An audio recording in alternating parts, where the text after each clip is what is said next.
européenne est un partenaire privilégié pour la Côte d'Ivoire, notamment dans la lutte contre la déforestation. Et pour en parler, nous recevons son Excellence M.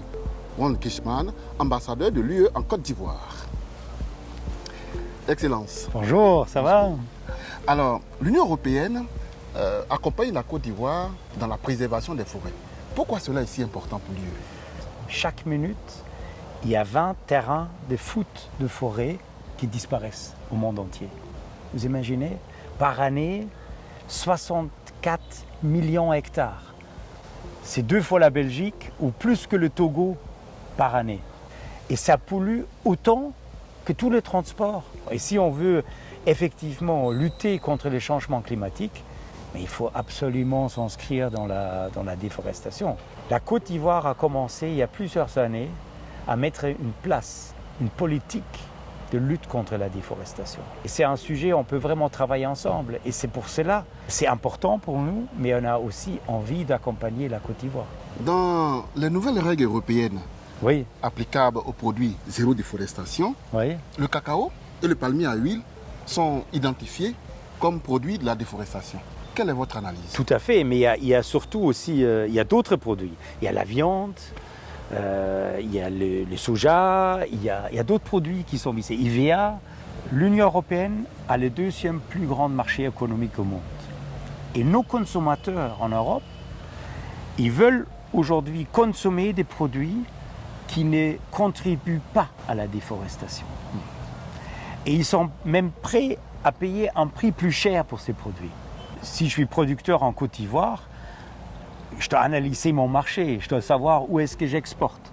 Est-ce que j'exporte pas, je produis localement? Est-ce que j'exporte, je sais pas, dans d'autres pays au monde? Ou est-ce que j'exporte ou je veux exporter en Europe? Et si je veux exporter en Europe, mais il faut que mes produits s'alignent avec les standards, les normes, dans le pays où je vais exporter. Les législations qui sont introduites par l'Union européenne vont être introduites graduellement. Ça prend des années. Mais la transition aussi prend des années. Parce que si vous devez changer aujourd'hui votre production, ça veut dire qu'il faut mettre en place une traçabilité, une formation. Il faut sortir de forêt, il faut aller ailleurs. Il faut avoir des semences qui vous permettent de cultiver un cacao ou un autre produit, IVA, l'huile de palme, etc., en dehors de forêt. Et donc, pour cela, on soutient la Côte d'Ivoire, parce que la Côte d'Ivoire le veut. Et la Côte d'Ivoire a mis en place pour le cacao une stratégie, pour la déforestation une stratégie, une politique. Donc c'est facile de l'accompagner parce que le pays sait déjà ce qu'il veut faire. Et donc là, dans les années à venir, on va financièrement soutenir une multitude des actions.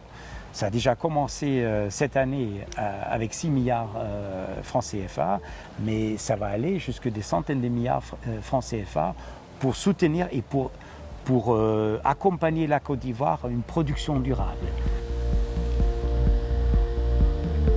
Alors, Excellence, dites-nous, comment voyez-vous l'évolution des questions éthiques et environnementales dans les chaînes de valeur? Alors, pour moi, c'est le début d'un changement qui est beaucoup plus grand. Un consommateur en Europe ne veut plus consommer un produit qui contribue à la déforestation, qui contribue au travail des enfants. Il y a cette prise de conscience. Et cette prise de conscience commence à trouver son chemin en politique et dans les actes législatifs. La durabilité de chaîne de valeur, c'est l'avenir et c'est une réalité.